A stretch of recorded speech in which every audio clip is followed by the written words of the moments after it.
I have wanted to do this recipe for the longest time.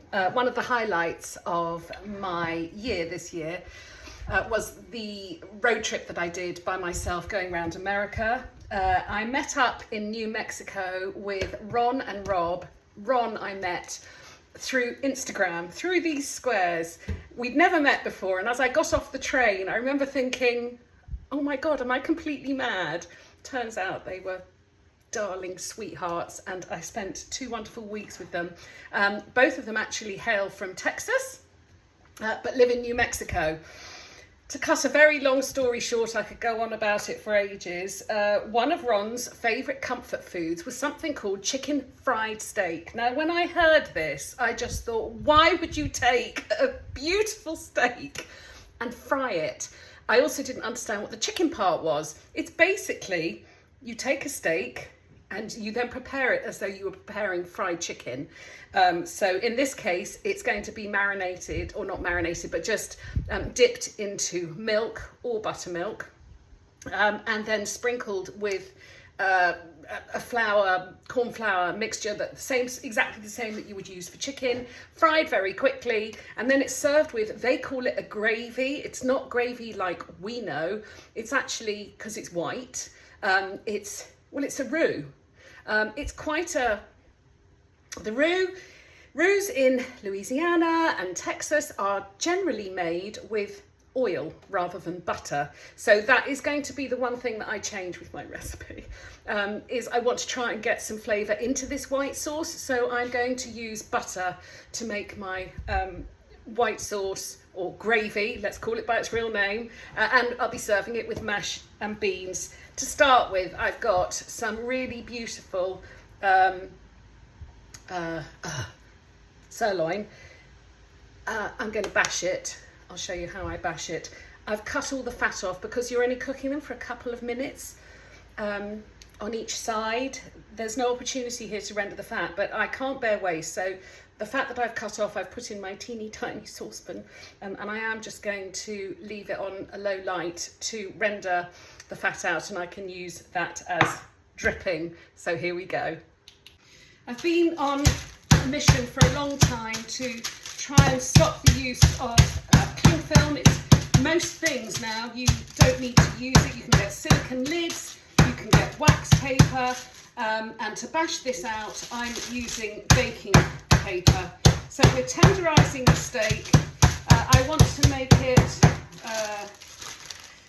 I suppose it's slightly under 1/2 centimetre thick. I'm using the smooth side of a tenderiser. I don't want it to be too brutal with that one.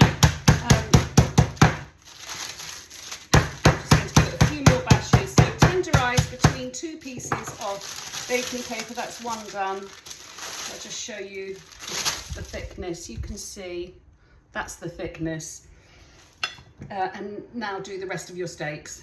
Now I've bashed them out, this is just me being pedantic, any other extra bits of fat that become exposed from bashing out, I'm just cutting them out because it's just not going to cook, and I can't stand fat. I love the flavour of it, but I don't want it in my mouth.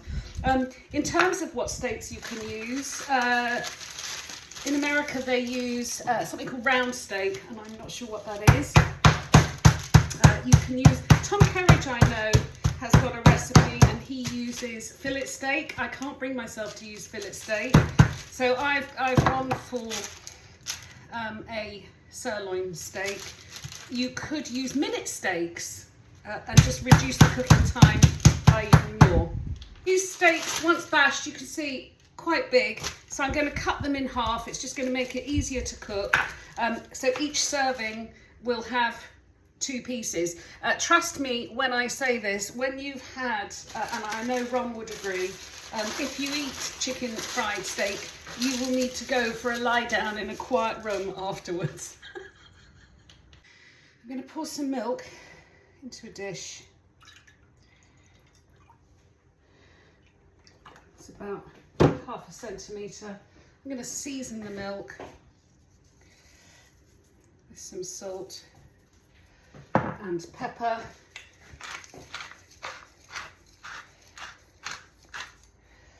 There we go. And I'm going to just slip the steaks in there, and they can sit in there. You don't necessarily have to do this, but they can, if you're preparing for a dinner party or something, and it's all a last minute cook, they'll be perfectly happy sitting in there for overnight if you need. I'm just going to cover that up and put it in the fridge. I will share the recipe for this. It is actually already on my website for southern fried chicken, but I always have a bag of my pre-made coating that I use for southern fried chicken. It smells lovely, and stuff that's in there, for example, is onion powder, garlic powder, paprika. There's some thyme in there. Oh, I'm going to sneeze. I shouldn't have sniffed that. And I use a mix of flour and corn flour, or tapioca, if you've got that. Makes it super light and super crisp.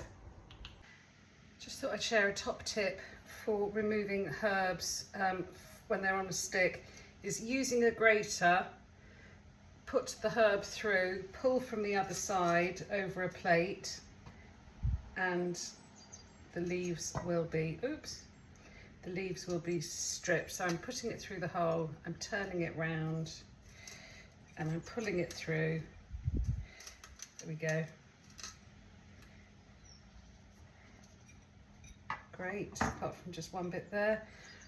The leaves have been stripped. Making the gravy. I struggle every time I say the word gravy because it's just not a gravy to us, but I'm sticking to the American word. So I'm melting the butter. I'm using a heaped tablespoon of flour. That's going to go in, and we want that to be nice and bubbly. At this point, actually, I'm also going to put in just a little bit of paprika. I also really like Tom Kerridge's idea. I don't know how this is going to work because I've never done this one, but Tom Kerridge suggests, because this sauce, the American version, is a little bit lacking in flavour, is I'm crumbling in a chicken stock cube, so that can just cook with the flour and the butter. There we go, and it's brown and bubbling. I've got my 250 ml of milk. Now this will make, well, 250 ml of sauce. I'm going to start adding it slowly. This will, I'm also going to put in actually the thyme leaves.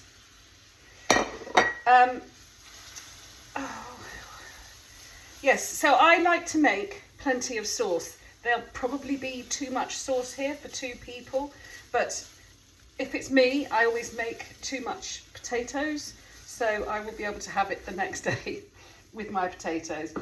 You will just keep stirring this until all the lumps have gone, and then leave it simmering for 4 or 5 minutes so that it's cooked through and it's thickened, and then you can set that aside until you're ready to serve. That is the consistency of the sauce, so it's like custard. I'm also going to get my mashed potato and green beans made before I do the steaks.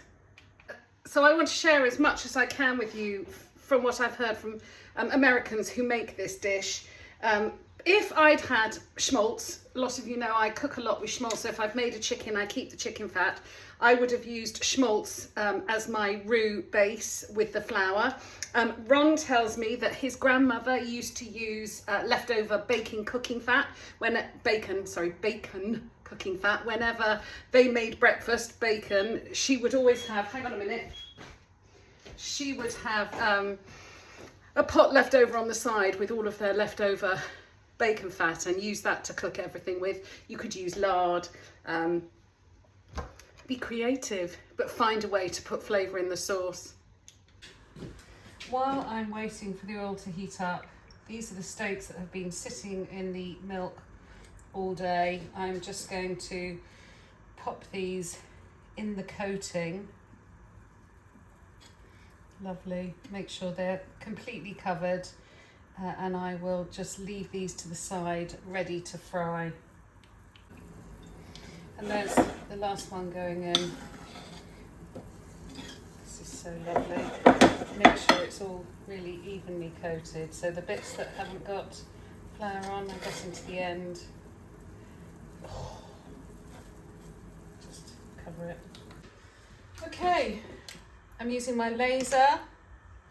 That's about 130 degrees. A laser gun thing is fantastic. Oh gosh, hang on. I'm looking for my pincers. Here I am. So the steaks are literally going to cook for 2 minutes on each side, going in enough oil to cover the base of the pan. I would suggest to use non-stick, or if you're lucky enough like me, I've got this lovely spun iron pan from Netherton Foundry, which is non-stick. I'm just going to set a timer for myself for 2 minutes, because after I've had a glass of wine, I have no concept of time. And turn over. It's crispy.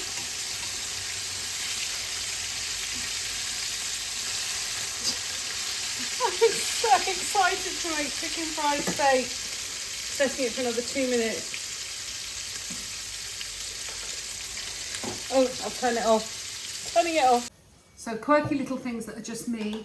I'm not a huge fan of fried food, so as well as draining them out of the pan on paper, I am also, I'm going to put paper on the top to absorb some of the cooking fat. It's not going to detract, it'll still be lovely. I just don't want it to be too yucky. I'm also going to, I've got some finishing salt, Maldon sea salt, only a little bit, because the sauce that I've made using the stock cube, it's really important to taste everything. So I put the stock cube in at the last minute because I read a Tom Kerridge recipe where he adds a stock cube, and actually it makes it really salty, I guess, unless you use a low sodium stock cube. But I'm allowing for the fact that my sauce is quite salty, but I know that this fried steak, I might just flip it over. Ooh. Oh, look at that, it's gorgeous. I might flip it over and give it one last extra dab.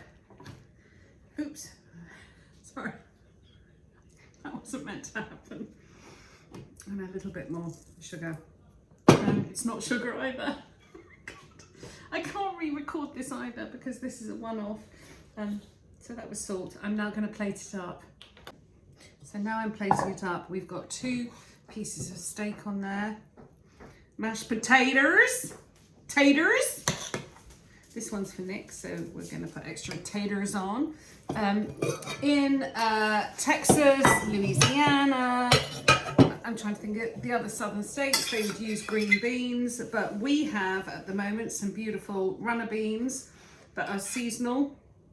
So it is simply beans, potatoes, chicken fried steak, and then we're going to finish it off with some of this, what they call the white gravy, and this goes all over everything. This naughty, calorific yumminess. Maybe finish it with a big grate of pepper, and there we go. Chicken fried steak. So this is very much the taste test, because I've actually cooked something. I don't normally cook things that I don't like, but as I've prepared this, I'm thinking this is going to be something I'm going to love.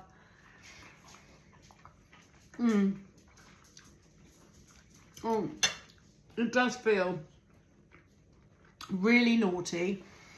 Oh my god, the steak kicks in. Oh, so this recipe I've given is for 2 people, but actually I really think I've only given myself half of a bashed out sirloin. This could feed 4 people. It feels unctuous, naughty, it's calorific, and I will sleep very well.